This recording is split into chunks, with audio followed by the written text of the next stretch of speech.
Hello, once again it's Engineer Dian Yadav, Mechanical Engineering graduate of NIT Mizoram. So in this lecture I will be teaching you the first chapter of class 12, that is solid state. Basically you might be aware from the three state of matter: solid, liquid and gas. Although there are five states of matter, plasma is also there, Bose, Einstein is also there, but in our syllabus there are three states: solid, liquid and gas, right? So we will be dealing with the solid state part, right? This is the part of chemistry, right? Coming towards the chapter, the solid state chapter has been excluded from CBSE board, while in state board it's there in your syllabus. Coming towards the weightage of solid state, every year in this chapter many questions been asked, even in NEET, JEE and your board also, right? So this chapter is being very valuable and you can easily score the marks. So let's have a look over solid state. Before going to the start, I would like to go towards the definition of solid state. What is all about the solid state, right? Let's have a look, right? So I am interested to know what is solid state, right? It is the state of matter, you might be aware, right, in which the constituent particles are arranged with very attractive strong force. What does it mean? A solid is made up of particles and these particles are closely packed, closely arranged, so that it gives you a compact structure look, right? So let me write it down, right? The state of matter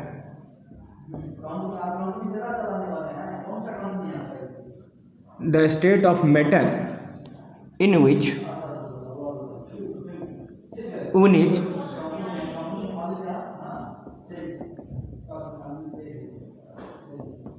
constituent particles are closely packed with a strong attractive force.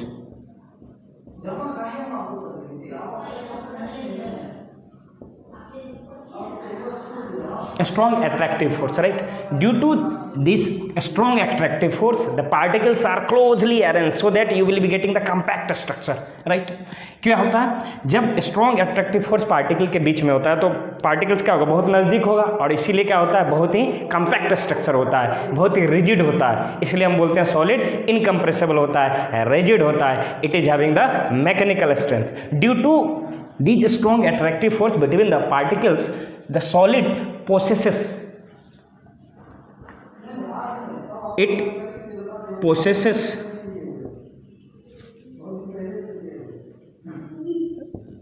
the property, कौन कौन सी property? Incompressible, rigid,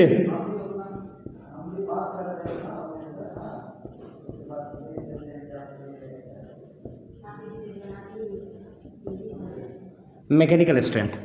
अब what does it mean incompressible?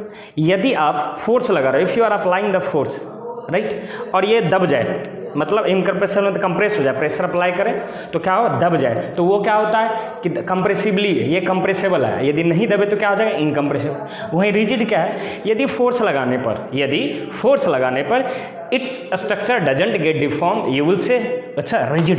जैसे बोलते हैं ना घर में कि ये बंदा बहुत रिजिड है, जैसे कभी कभी फैकल्टी भी बोला करता है कि ये बंदा बहुत रिजिड है, इसका क्या मतलब है, मतलब आप बोल रहे हो उस पर फर्क ही नहीं पड़ रहा। उसी तरह if you taking the object, a solid object, and you are applying the force, even after applying the force, if its structure doesn't get changed, you will say it's a rigid.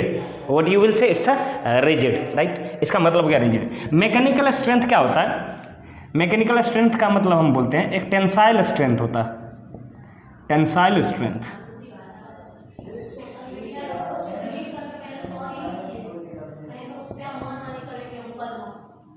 एक होता है compressive strength.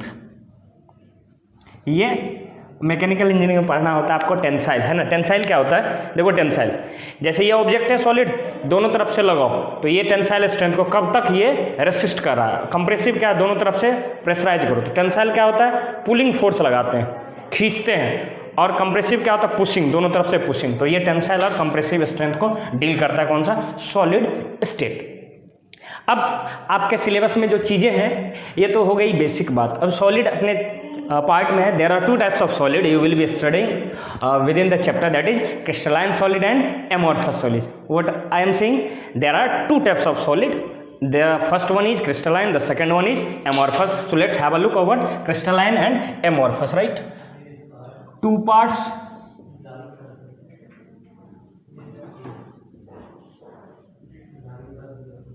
crystalline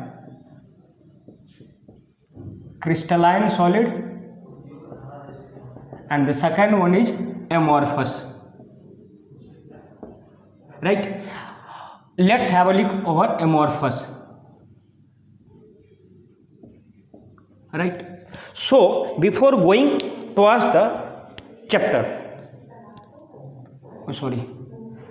amorphous, right? Amorphous solid. Before the both topic crystalline and solid, to make you understand, I will like to take an example of viscosity. What does it mean, viscosity? अब viscosity क्या होता है, ये fluid की property होती है ना। Fluid के बीच में जो लगता है उसके मूव को रेस्ट्रिक्ट करता है, इसके लिए कहते हैं विस्कोसिटी। जैसे आप एक काम करो, जैसे आप ऐसे पानी में चलो, ठीक है, पानी रखा हुआ, पानी में चलो तो चलोगे आप, एक तरफ कीचड़ रखो, कीचड़ में चलो, है ना। तो देखोगे पानी में आप कीचड़ के अपेक्षाकृत आसानी से चल सकते हो, लेकिन कीचड़ में थोड़ा सा आपको कठिनाई होगी। इसका क्या मतलब है कि आपको रेसिस्ट करने वाला, रोकने वाला, स्टॉप करने वाला फोर्स ज़्यादा लग रहा है किसमें, कीचड़ में। जबकि पानी में क्या कर रहा है, उतना लग रहा है वहाँ भी, लेकिन कम लग रहा है, और यहाँ क्या हो रहा है, ज़्यादा लग रहा है, ठीक है। वही जैसे देखो आप दूध ले लो और शहद ले लो, take milk and honey. If you will put the finger in milk and honey, what you will find, and you are moving your finger across the milk. आप यदि दूध में उंगली को फेर रहे हो तो देखोगे आप आसानी से मूव कर रहा है उंगली, लेकिन यदि शहद में डालो तो वो उतना अच्छे से नहीं मूव कर पाएगा, आपको फोर्स लगाना पड़ेगा। क्यों, क्योंकि उसकी विस्कोसिटी हनी की ज़्यादा है और मिल्क की क्या है, कम है। तो on the basis of viscosity हम आपको डिसाइड करेंगे, ये दोनों चीज़ समझाएंगे, ठीक है। तो बता दे रहा हूँ मैं विस्कोसिटी के बारे में, विस्कोसिटी के बारे में। यदि आप टेम्परेचर बढ़ाते हो, if you will increase the temperature, generally that is the thought, the viscosity will decrease, viscosity will decrease, and if you will decrease the temperature, viscosity will increase. That's a general concept, right. The effect of temperature over viscosity means if you will increase the temperature, the viscosity will decrease, and if you will decrease the temperature, the viscosity will increase. With the help of viscosity, I will be making you understand the crystalline and amorphous solid, right? So hope you are getting it. What you need to do, let's note it down so that I will be moving further, right? So what you need to do, just pause the video, note it down, and then again we will start, right? Or you may take the screenshot of that video, right? Let me rub it. So we are on the topic crystalline and amorphous solid. The question from this part is being often asked. You will be asked about the write the difference between crystalline and amorphous. Maybe on board you will be getting 3 or 4 marks if you are writing the difference between crystalline and amorphous somehow, right? Depends upon the mark structure of the examiner you will be getting, right? In JEE means you might be asked in such a, which of the following is crystalline, which of the following is amorphous, in multiple correct or single correct, right? Okay. So you have seen on increasing the temperature, viscosity will increase, decrease, and on decreasing the temperature, viscosity will increase, right? So have a look. I will draw a curve. What I will do? I will draw a curve between temperature and volume, right? So see, one side I have melted iron and another side I have melted plastic, means plastic is in molten form, melted form, right? Molten, you may say molten iron, molten plastic, right? What does it mean? ये पिघला हुआ है, ये दोनों substance क्या है? पिघला हुआ, ठीक। अब हम कर्व खींच रहे हैं, क्या खींच रहे हैं? कर्व खींच रहे हैं, ध्यान से देखना, कर्व कुछ ऐसा खींच रहे हैं। The curve is between temperature and volume. What does it mean? The one axis containing temperature line and the other axis containing volume line. Fine. This one is for, again, for amorphous, and this one is for crystalline, right? Again, this one is the temperature, this one is the volume. What you will find, if you are having high temperature, right? If you are having high temperature, at high temperature, right? यहाँ मान लिया हमने यहाँ रखा point. अब क्या करो, धीरे धीरे आप टेम्परेचर डाउन करो। If you are decreasing the temperature, what you will get? Obviously there will be the decrease in volume. What does it mean? Because the particles gets, if you are decreasing the temperature, and on decreasing the temperature the viscosity will increase, right? Means the particles will get closer, so the volume will decrease, right? So the volume will decrease. On decreasing temperature viscosity will increase and particles will get closer, right? अब आपको जैसे शहद के बारे में बात किया था, तो उसमें यदि आप टेम्परेचर बढ़ाओगे तो देखोगे पहले गाढ़ा था, पतला हो गया। इसका क्या मतलब? पतला इसीलिए हो गया क्योंकि पार्टिकल्स दूर दूर हो गए, पार्टिकल्स दूर दूर हो गए। और टेम्परेचर यदि घटाओगे तो और नज़दीक आएगा, तो नज़दीक आएगा तो क्या होगा? वॉल्यूम घटेगा। पहले इतने दूर में था टेम्परेचर पे, और टेम्परेचर बढ़ाओगे, घटाओगे तो क्या होगा? और नज़दीक आ जाएगा, है ना? तो यहाँ पहुँचा, ठीक है? ये लिक्विड है, ये लिक्विड आयरन है, ठीक है? अब और यदि आप टेम्परेचर कम करोगे तो यहाँ से क्या होगा? अब सॉलिड में कन्वर्ट होना शुरू हो जाएगा। क्या होगा? सॉलिड में कन्वर्ट होना है, तो यहाँ फेज चेंज होगा। यहाँ क्या होगा? Phase change. यहाँ सॉलिड और लिक्विड इक्विलिब्रियम में होगा, रिवर्सिबल प्रोसेस, है ना? आपने सुना होगा in class 11th you might have heard about the chemical equilibrium chapter, right? While at equilibrium state or phase change the temperature is kept constant, or it's obvious because some heat is required to go towards the latent part, right? Latent means hidden, and that part of it which is responsible of phase change, right? तो ये phase change में जाएगा, ध्यान से देखिएगा। तो कब तक अब आपके दिमाग में हो सकता है, you might be confused because up to what, how much extent that line will be straight, until or unless the complete liquid get converted into solid, that will be getting straight line। मतलब जब तक पूरा का पूरा liquid solid में नहीं convert हो जाए तब तक ये आपको स्ट्रेट लाइन दिखेगा। ये स्ट्रेट लाइन ये बताता है, ये हॉरिजॉन्टल लाइन, कि यहाँ फेज चेंज हो रहा है। क्या हो रहा है? फेज चेंज, ठीक है? कोई दिक्कत नहीं। अब और टेम्परेचर चेंज यहाँ तक हुआ, अब क्या हुआ? पूरा का पूरा लिक्विड सॉलिड में कन्वर्ट हो गया, ठीक है? क्या हो गया? सॉलिड में कन्वर्ट हो गया। अब और दोगे तो क्या होगा? अब पूरा का पूरा सॉलिड में, अब क्या होगा? थोड़ा सा और वॉल्यूम कम होगा। अब क्या हो गया? अब ये सॉलिड में कन्वर्ट हो गया। ये क्या हो गया? अब पूरा का पूरा सॉलिड में कन्वर्ट हो गया। तो ये टेम्परेचर का इफेक्ट क्या है? वॉल्यूम पे पड़ रहा है, ठीक है? अब दूसरी तरफ यही यदि आप प्लास्टिक लो, क्या लो? प्लास्टिक। तो ध्यान से देखना,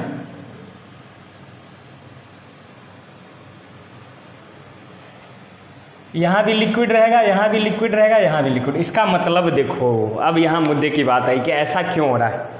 एक्चुअली यहाँ फेज चेंज होता ही नहीं है।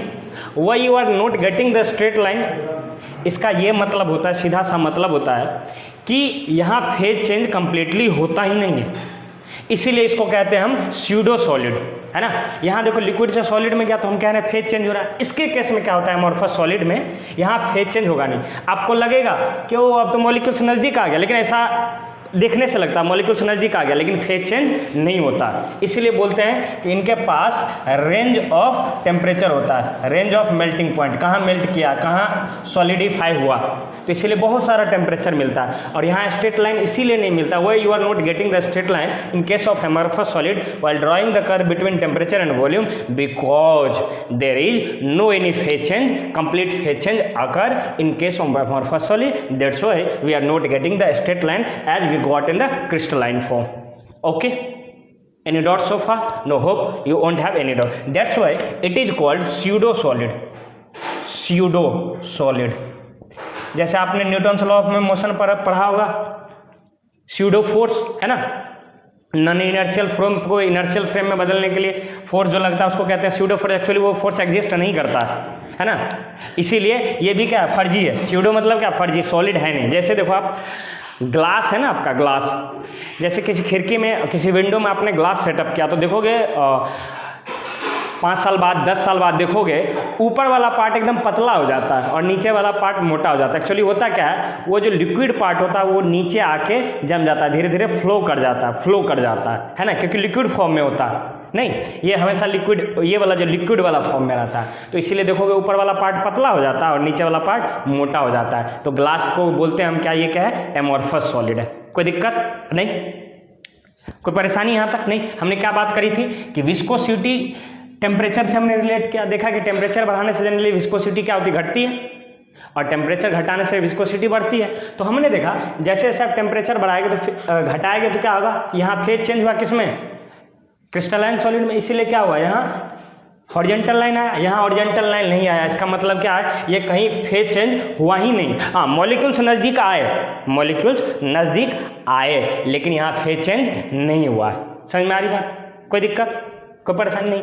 अब देखो, अब थोड़ा सा और साइंटिफिकली समझो, इसको कहते हैं ट्रू सॉलिड भी, इसीलिए इसको कहते हैं ट्रू सॉलिड, है ना। यहाँ आपको एग्जैक्ट टेम्परेचर मिलेगा कि इस टेम्परेचर पे फेज चेंज हो रहा है, लेकिन यहाँ नहीं। यहाँ पे भी कह सकते हो आप, यहाँ पे भी कह सकते हो, यहाँ पे भी कह सकते हो, यहाँ पे भी कह सकते हो। समझ में आई बात, कोई परेशानी नहीं। अब देखो इसमें क्या होता है, जैसे मान लो मॉलिक्यूल्स यहाँ था, मान लो ऐसे मॉलिक्यूल्स था,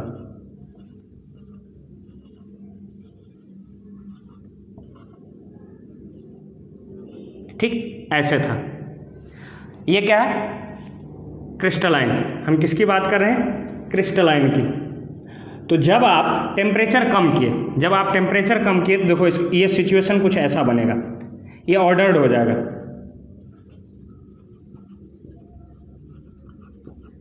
ये क्या हो गया, ordered arrangement. On decreasing the temperature you will be having the ordered arrangement of crystalline solid. What I am saying, the ordered arrangement of crystalline solid। लेकिन इस केस में क्या होता है, मान लीजिए ये पार्टिकल है क्रिस्टलाइन का, है ना,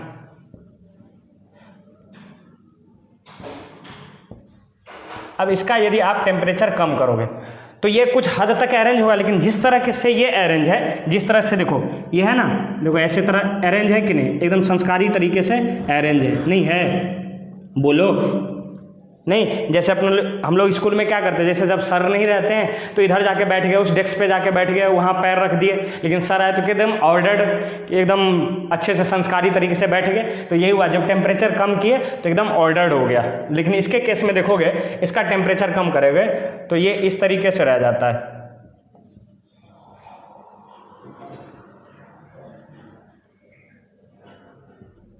तो ये ऑर्डर्ड नहीं हुआ, देखो ऑर्डर्ड नहीं है, ये ऑर्डर्ड अरेंजमेंट नहीं है। तो ये फर्क है इसमें, किसमें, क्रिस्टलाइन और एमॉर्फस सॉलिड में, है ना।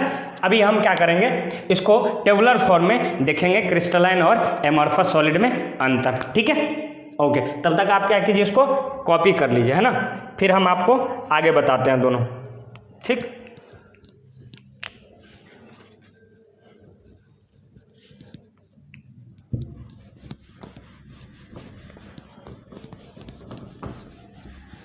जैसे यदि ये पूछ दिया जाए आपको, what is the difference between crystalline and amorphous, right.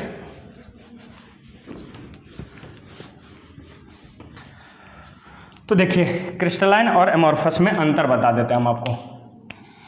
ये होता है ट्रू सॉलिड, इसको आप बोल सकते हो ट्रू सॉलिड, इसको बोल सकते हो आप स्यूडो सॉलिड। फाइन। इसको कहोगे आप ऑर्डर्ड अरेंजमेंट। इसमें पार्टिकल्स क्या होते हैं? ऑर्डर्ड अरेंजमेंट होता है for a long range, long range बहुत दूर तक ऑर्डर्ड अरेंजमेंट होता है। ठीक, यहाँ क्या होता है? ऑर्डर्ड यहाँ भी होता है लेकिन बहुत कम दूर तक। ऑर्डर्ड अरेंजमेंट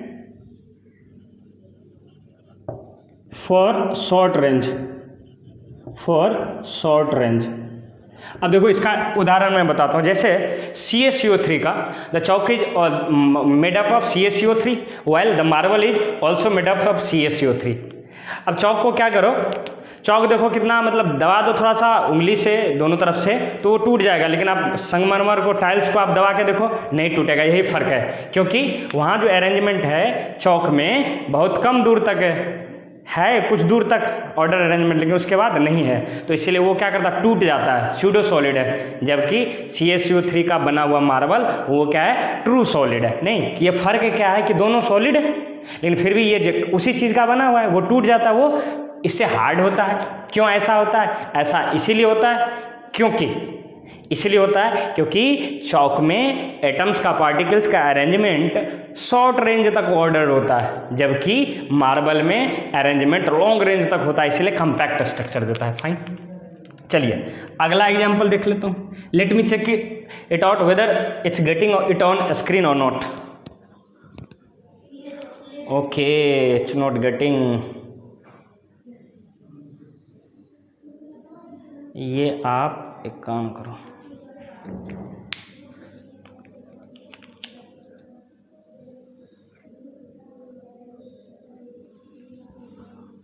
ठीक है, थोड़ा सा इधर हो गया था, मैं फिर से लिख दे रहा हूँ, है ना, उधर है, कम दिख रहा होगा आपको इस तरफ। चलो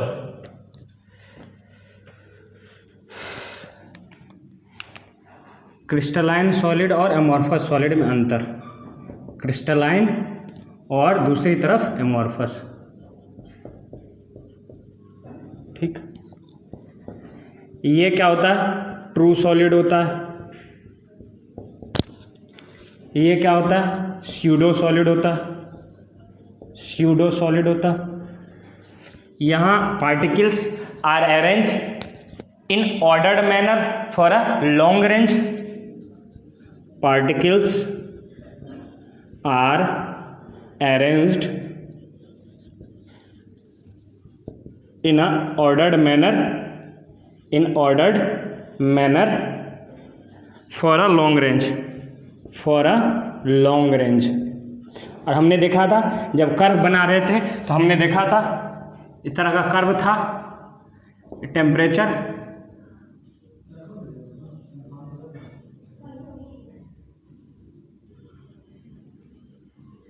यहाँ देखिए आया, टेम्परेचर पता चला, एक शार्प चीज़ आया, तो यहाँ क्या होता है? शार्प मेल्टिंग पॉइंट, एक एग्जैक्ट पता चलता है, sharp melting point.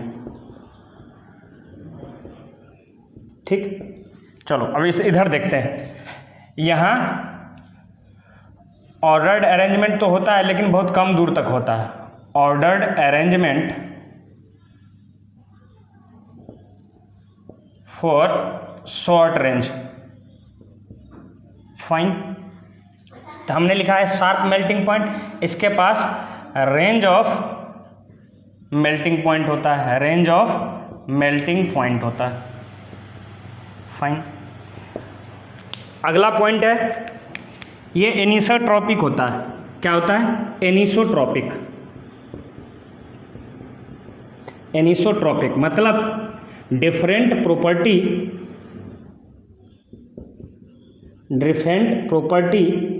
In different direction, ठीक है। ये आइसोट्रॉपिक होता है, आइसोट्रॉपिक। इसका क्या मतलब? Same property in different direction,